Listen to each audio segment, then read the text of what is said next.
Hello, beautiful people. Yeah, it's a season of very, very good news for every one of us. And I'm so glad to announce to you that New Zealand is coming up with a straight to residence visa. And once it is 9th of October, this program will roll out fully. And if you are coming from outside New Zealand and you've got an accredited employer and your job roles are on green list tier 1, then you are ready to go into this straight to residence visa pathway.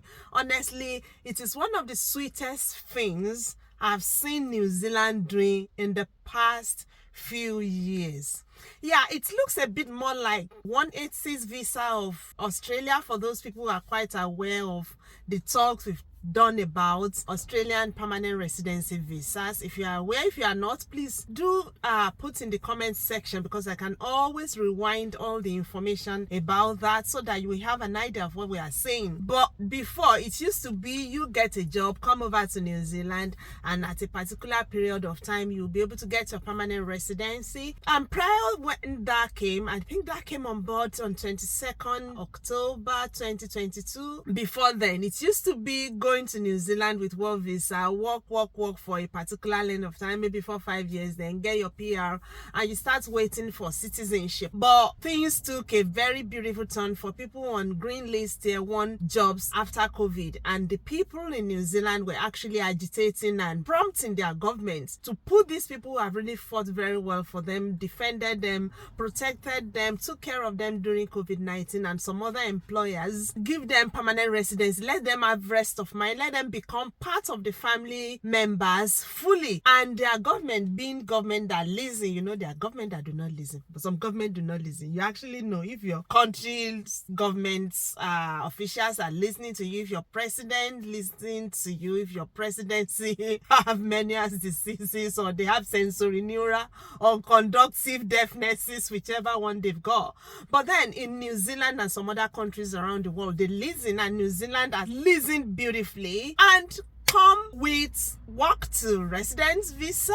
But now this time around is straight to residence visa, and it's kicking off come on October 9th. You will be part, and if I desire to, I will be part of this beautiful thing that is happening. Now, how will you be due? How will you be a qualified person for this particular pathway? This visa, if you are 55 years or less, you are qualified. If your work is on tier 1 green list, you are qualified. If you have an accredited employer, you are qualified. All those things must be added together before you will be qualified. And how long will you stay in New Zealand for this? You stay indefinitely. You keep staying and staying and staying till you get your citizenship. It's really, really beautiful. It's music to my ears. I love this. With this kind of visa, you can live in New Zealand, you can work in New Zealand, you can study in New Zealand. You living, working, studying like typical OVSSC, huh? Working like typical Omonile, working like typical nationals. That's what you'll be doing. And you can actually buy your own houses. Some of us are quite particular about owning our own properties, which is very, very beautiful. And permanent residency accords you the opportunity of having a rest of mind to do this. Even if you are not a permanent resident, there are places that allows that. But New Zealand wasn't one of those places that used to allow you being able to buy with ease if you are not a permanent resident. But then everything turning around for our good. Now, you must possess all that we've said. And really, this visa is not far-fetched. It's not too difficult to be granted. If you are qualified, if you have your documents, everything, you can get this visa within 35 days.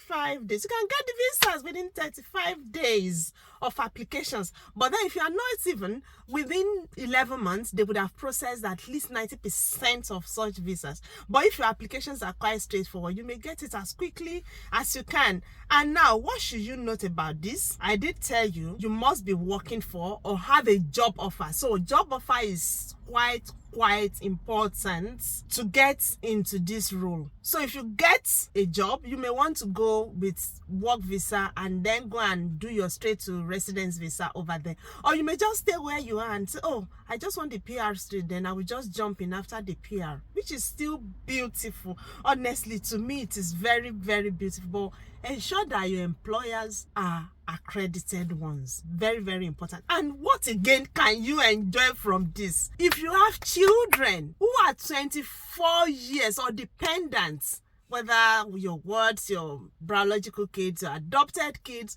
who are 24 years or younger, they can go with you. You know, there are countries you can't bring in your children into when they are 18 years and above. You quite know that. But in New Zealand, your kiddies who are 24 years and younger can still join you. I'm so happy. Honestly, I'm really happy about this. And if your work is on the green list, there are about 199 jobs on that list, both in the healthcare professions and those who are not in the healthcare. They are there, as in, make I use the language, yakpayaski. As in Yakata, they are there. There are so many jobs there that you can apply for that on tier 1, and they are on the green list. Yeah, I'll give you the link to the green list. Then you go and have a quick look, and then make sure you get a job. Go and start searching for a job right away. But then have you done your assessment? You know, you need to do your qualification assessment. Very important. If you are thinking about New Zealand, thinking about Australia, you want to get jobs with them, there are assessments you need to do. And if you think you don't know how to go about the assessment, put your comments in the link so that we can discuss that further. Anything you want me to discuss with regards to this coming visa, residence visa in New Zealand, I'm very much ready. You know, I love good things, so I'm very much ready.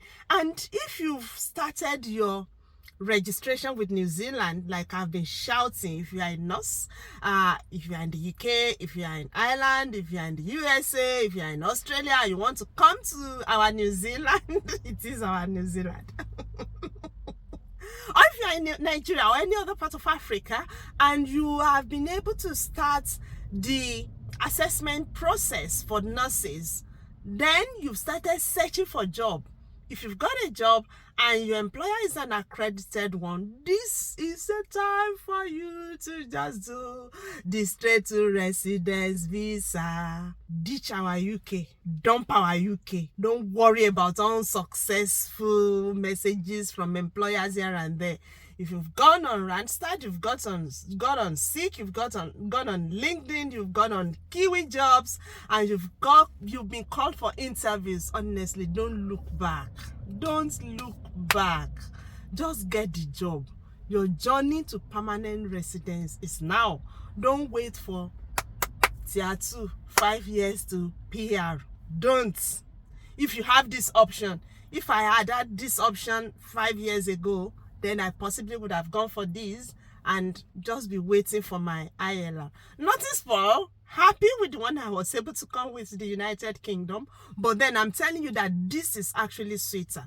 And what again do I need to tell you? Ensure that you are doing these things with your spouses. Not you alone doing it. Because if you are doing it together, you will be able to figure with ease whether your spouse's job is the best one to put in their applications. Let's take, for instance, if you are an healthcare professional, a nurse, a doctor, a pharmacist, a medical lab scientist, and so many of those jobs that needs to be assessed and need professional registrations. You know, the process is quite long. Whereas someone who is a civil engineer does not need so much in total professional registration distresses. Of course, they need assessment, but it's not as hectic as what we in the healthcare professions used to do.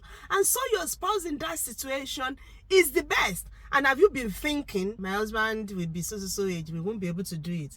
My wife will be we won't be able to. I was talking with someone some few days ago, and their spouse was just 41 years old, and they've been on UK, and their English test is about expiring. Whereas the husband's job is just on this green list. Please, if you are seeing me, because I can't remember who the person is, I can only remember the gist. Please, if you are watching this, just nudge your spouse now that, honey, darling, sweetie, pie,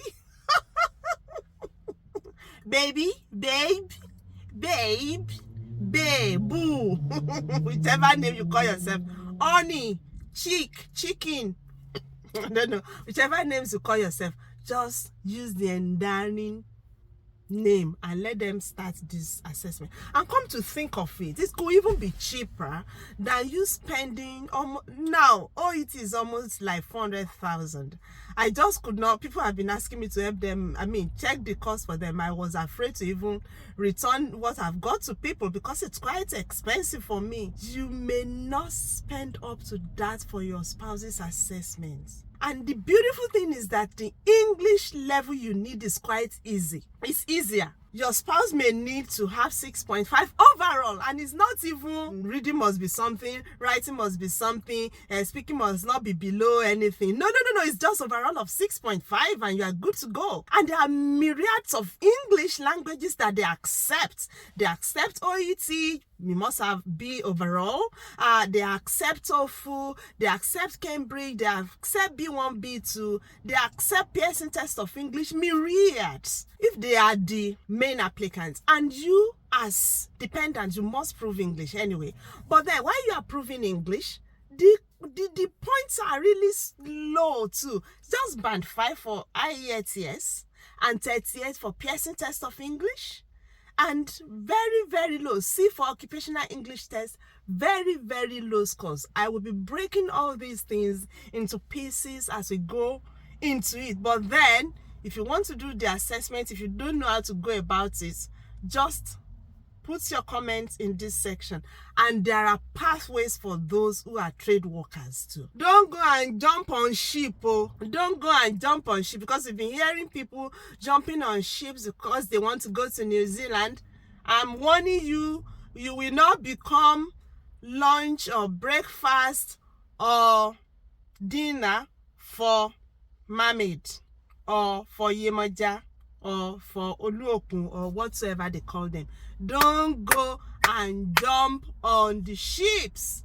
I can't force you. You guys are adults. Don't go and start giving your money to people who are going to disappoint you. If you are not sure someone is a migration consultant, registered one, don't put your money into it. We don't want stories that ruins life. We don't want such stories that touch the liver, that makes the kidney shut down. All right, we don't want stories that cause heart attacks. We are warning you now that New Zealand opens their pathway does not mean you should go and sell everything in your household and send your ancestral lands and send your grandmother's or great grandmother's graves so you can get into this. This journey should be very easy and conducive for you. Read my lips. Now, if your dependents cannot even prove their English, you can pay to be trained in English test. So when you get there, I put all the links. I'll be going over this. This one becomes a series now that we start going over from this moment onward. Okay?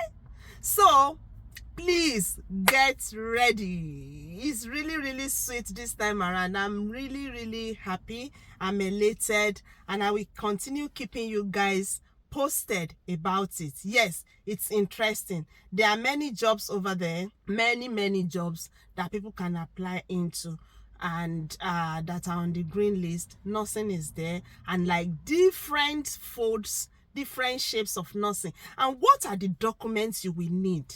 The things you will need to show. You will show your identity, which will come through passport and another passport photograph. that one have standards, and you will see the standard later. Your character, police criminal checks and all that. Your health history, you need to do medicals when the time comes to it. Your age, which we've stressed must not be more than 55 years. Your family relationship and all that, if you are coming with your dependents and all those things. Your English language test, like we've talked about it. Then English language for your family. Your previous work, they must be able to attest that you are of good behavior there and you know your jobs, your responsibilities you were performing. And then you must have acceptable employment from an accredited employer. Honestly, I'm so happy. And the process, yeah, the visa is quite expensive, but me, I would still say it's not terribly expensive. It's 4,000 plus New Zealand dollars. That's a permanent residence visa for people who are coming to school. Paying for IHS Gunlason is almost like that amount for UK. And now couple visa costs with it. This is permanent residence, and that pathway studentship to permanent residency in the UK is 10 years. If it is tier 2, if you are not a healthcare professional, you still pay for this health insurances, which is running close to, depending on your years that you want to spend around, is running close to that £2,000 too. Honestly, it's really not bad. I think they are quite considerate with this. So please go on ahead, make effort, put everything good into it, put prayer into it, ask me questions on this platform in the comment section, and wait for answers, and everything is going to run out very, very well. I want to congratulate everyone that will be partaking in this in advance, because it's going to be beautiful. It's going to be very, very beautiful. Thank you so much. I wish everyone success in it. I'll meet you down there in, where do you want me to meet you? Wellington, Auckland, Otago, Christchurch, name it. We will meet soonest in New Zealand. Thank you.